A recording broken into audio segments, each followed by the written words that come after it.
प्रेतनी का सामना। बद्रीनाथ का एक छोटा सा परिवार था। उसके पत्नी के अलावा 2 बच्चे थे। एक लड़का था राज नाम का। उसकी उम्र करीबन 17-18 साल होगी और वो 12वीं कक्षा की पढ़ाई कर रहा था। उसकी छोटी बहन 10वीं की पढ़ाई कर रही थी। बद्रीनाथ साइकिल रिक्शा खींचकर अपने परिवार का गुजर बसर करता था।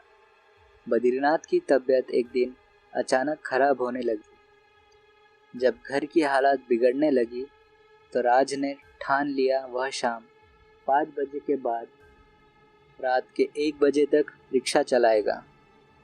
पहले तो उसके पिता तैयार नहीं हुए, पर अपने लाचारी के आगे उन्हें झुकना ही पड़ा और उसे साइकिल रिक्शा चलाने की इजाज़त दे दी, पर एक हिदायत भी दी थी। याद रखें कि रास्ते में जो भी सवारियां मिले अपने रिक्शे से कभी नीचे नहीं उतरना। यह सामान उठाकर रख लो, कहीं उनके बहकावे में आकर भूल से भी रिक्शे से नहीं उतरना। कुछ भी हो सकता है, कहीं वह भूत प्रेत ही ना हो। यह बात को अच्छी तरह गार्ड बांध लो। पापा, ये भूत प्रेत कुछ नहीं होते, ये तो बस सबके मन का वहम होता है। अभी तुम बच्चे हो, तुम्हें अभी दुनियादारी मालूम नहीं। मैंने जो कहा है उसे गार्ड बांध लो, इसी में हम सबकी भलाई है। ठीक है पापा। उस दिन से उसने साइकिल रिक्शा चलाना शुरू कर दिया। रोज का 500-600 कमा लिया करता था। इसी तरह साल गुजर गया। रात सिर्फ डिफेंस कॉलोनी के सवारियां ही उठाया करता था, क्योंकि उसे मुंह मांगा किराया मिल जाता था। 2-3 चक्कर में ही उसके 500-600 हो जाते थे। फिर वो घर निकल जाया करता था।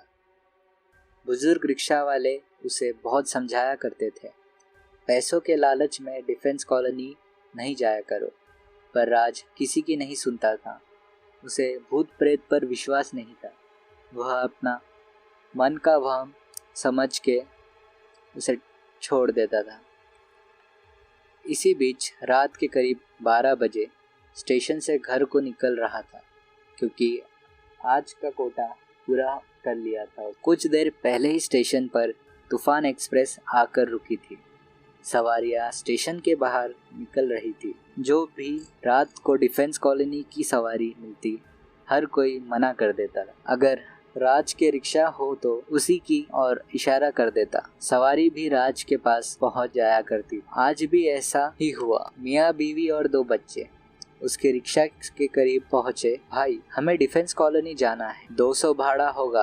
राज ने कहा। 200 क्या, मैं तुम्हें 500 दे दूंगा, पर हमें डिफेंस कॉलोनी छोड़ दो, छोटे छोटे बच्चे हैं और रात का समय है। ठीक है साहब, बैठिए, राज ने कहा। राज उन्हें लेकर डिफेंस कॉलोनी के लिए रवाना हुआ। रात को स्टेशन से डिफेंस कॉलोनी पहुंचने के लिए 1 घंटे का समय लगा था। उन्हें उनको बंगले के ओर छोड़ दिया। साहब ने उनके कहे अनुसार 500 रुपए दिए और कहा, भाई मेरी एक बात मान लो, इसी बंगले में रात बिता लो, सुबह होते ही अपने घर निकल जाना। इतनी रात को अकेले जाना ठीक नहीं होगा। दोनों साहब मेम साहब ने बहुत समझाया, पर वह नहीं माना। एक काम करो, मैं 4-5 सिगरेट और माचिस देता हूँ, पूरे रास्ते पीते चले जाना।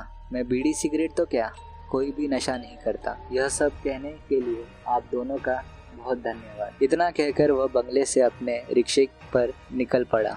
जैसे ही कॉलोनी छोड़ मेन रोड पर आया, रात के 1:20 का समय हो गया था। घनघोर अंधेरी रात, दूर दूर तक उसे कुछ दिखाई नहीं पड़ रहा था। न जाने कि उसके दिलो दिमाग में डर समाता जा रहा था। हालांकि इस रास्ते रात को सवारियां छोड़कर हजारों बार अपने घर की ओर जा चुका था, पर उसे अजीब महसूस हो रहा था। चारों ओर घनघोर अंधेरा, ऊपर से कुत्तों की भयानक रोने की आवाजें, तेज हवा के झोंके वातावरण को और भयानक बना रही थी। राज ने किसी तरह दिल को मजबूत किया और अपने रिक्शा को आगे बढ़ाया। जैसे ही उसकी रिक्शा डेयरी फार्म के आसपास पहुंची, पीछे से उसे एक मधुर स्वर सुनाई पड़ा। उसके रिक्शा में अचानक अपने आप ब्रेक लग गया। पहले तो उसने सोचा, इतनी रात को कोई युवती कैसे आवाज दे सकती है, वह अभी कुछ समझ पाता युवती उसके रिक्शे के करीब आकर खड़ी हो गई। कहाँ जाना है आपको? राज ने उस युवती के मुखमंडल को निहारते हुए पूछा। लड़की उसके उम्र की प्रतीत हो रही थी। बेहद खूबसूरत, बड़ी बड़ी आंखें, लंबे काले घने बाल, चेहरे को चार चांद लगा रहे थे। हमें छावनी स्टेशन जाना है, युवती ने अपने बेहद खूबसूरत अंदाज में कहा। कितने पैसे होंगे? मुझे जाना बहुत जरूरी है, मैं उस ओर ही जा रहा हूँ, आप रिक्शे में बैठ जाइए। बैठ तो जाओ, युवती अपने मधुर स्वर में बोली। पहले मेरा एक काम करो, सामने पेड़ के पास मेरा सूटकेस रखा है, लेकर अपनी रिक्शा में रख लो।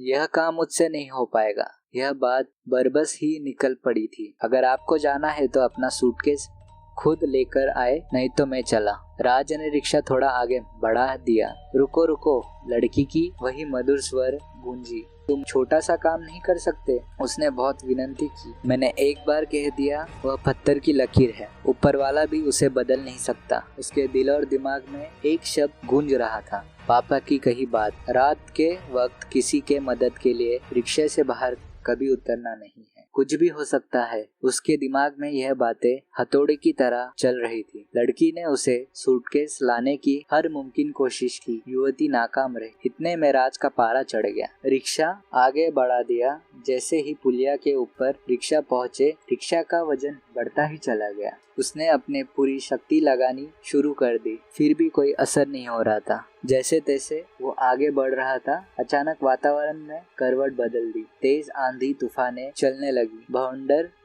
पुलिया के ऊपर मंडराने लगा। कुत्तों की भयानक रोने की आवाज वातावरण को और भी भयानक बना रही। राज ने किसी तरह पुलिया पार किया। पीछे से बहुत ही भयानक स्वर गूंजने लगा। तुम तो आज मेरे हाथों बच निकले। आवाज इतनी खौफनाक थी, राज का पूरा शरीर कांपने लगा। अब वह समझ चुका था, उसका पाला प्रेतनी से पड़ चुका था। प्रेतनी ने अपने डरावने रूप धारण कर लिया। उसके डरावने चेहरे में बड़ी बड़ी सुर्ख लाल आंखें, शरीर के हर एक हिस्से में घाव का निशान, और उनमें से खून टपक रहा था। इस खौफनाक चेहरे को देखने वाला कोई भी हो, उसका दिल वहीं धड़कना बंद कर देता। रिक्शे के पीछे पीछे लपक रही थी। राज के तो जान सूख चुकी थी। किसी तरह ऊपर वाले का नाम लेकर उसने पुलिया पार किया। गनीमत यह रही कि उसने पीछे पलटकर प्रेतनी का वह विशाल काया डरावना रूप नहीं देखा। अगर देख लिया तो उसकी मौत भी निश्चित थी, पर ऊपर वाले की मेहरबानी से वह बच निकला। वह अपने घर किसी तरह पहुंचा, उसे ही होश नहीं था। पर रात सही सलामत घर पहुंचकर किसी से कुछ भी कहे बिना छुप छुपाते जाकर सो गया था। सुबह उसके माँ ने देखा तो उसे तेज बुखार था। वह कमरे से बाहर निकली। सामने बुजुर्ग जानकार बाबा रोज की तरह चाय पीने आए थे। बेटी, तुम इतनी घबराई हुई क्यों हो? राज रात को 2 बजे घर आया, कुछ खाए पिए बिना कुछ बोले सो गया था। अभी देखा तो उसे तेज बुखार है। जरा मैं देखूं? देख लीजिएगा। बाबा जी उसके कमरे में पहुंचे। उसका हाथ पकड़ते ही समझ गए थे उसके साथ प्रेतनी का सामना हुआ है। उन्होंने तुरंत ही एक लोटा पानी मंगवाया और पहले पानी को पढ़कर उसे पिला दिया। कुछ 1 मिनट बाद ही उसका बुखार उतर गया। कुछ देर बाद राज उठ बैठा। बेटा, तुम्हारे साथ रात क्या हुआ था? तुम रात में डेयरी फार्म के आसपास थे? आपको कैसे पता चला? आश्चर्यचकित होकर राज ने पूछा। मुझे सब मालूम है बेटा। आज से 25 साल पीछे जाना पड़ेगा, बाबा ने कहना शुरू किया। सांझ ढलने के बाद डेयरी फार्म के पुलिया के आसपास ही जाने से लोग बहुत डरा करते हैं। हालांकि डेयरी फार्म के उस पार जाना माना डिफेंस कॉलोनी था।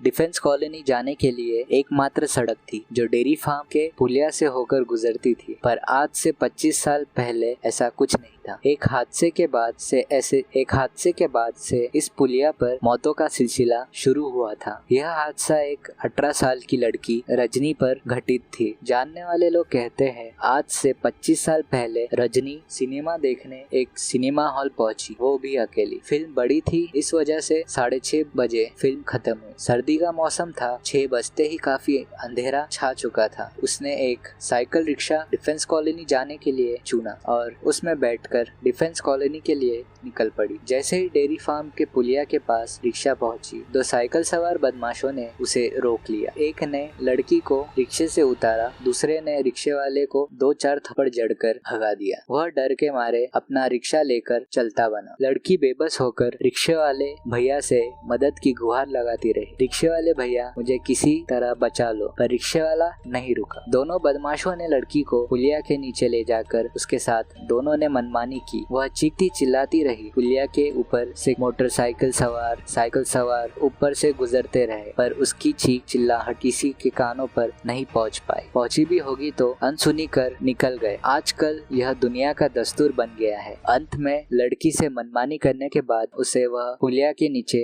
मारकर भाग खड़े हुए। 15 दिन बाद उस लड़की के आत्मा ने बदला लेना शुरू कर दिया। पहले उसका शिकार वही 2 साइकिल सवार बदमाश है जिन्होंने उसके साथ घिनौनी हरकत कर उसे मार डाला था। उन दोनों की बहुत ही अजीब तरह से मौत हुई थी। देखकर ऐसा लगा था किसी शक्तिशाली जानवर ने उनके शरीर के चित्रे चित्रे कर डाले। दोनों को बहुत ही दर्दनाक मौत दी थी। एक बार उन लाशों को देखने के बाद दोबारा देखने की हिम्मत कोई नहीं जुटा पाया था। उन दोनों बदमाशों के बाद मौतों का सिलसिला इन 25 सालों में निरंतर चल रहा था। अधिकतर मौतें पुलिया के आसपास ही होती थी। पुलिस के लाख कोशिश के बावजूद उन्हें 25 सालों में कुछ हाथ नहीं लगा था, क्योंकि मरने वाले में से अधिकतर साइकिल सवार, रिक्शा वाले, मोटरसाइकिल सवार शामिल थे और उन सभी की मौत दिल की धड़कन रुकने से हुई थी। शायद उस लोगों से सख्त नफरत थी क्योंकि किसी ने उसे नहीं बचाया था। आज उन्हीं लोगों को वह अपना शिकार बना रही थी। आज भी माना जाता है उस डिफेंस कॉलोनी की वो पुलिया में लड़की की आत्मा दिखाई देती है और लोग वहाँ जाने से आज भी डरते हैं, क्योंकि वहाँ जाते ही आपकी मौत निश्चित है।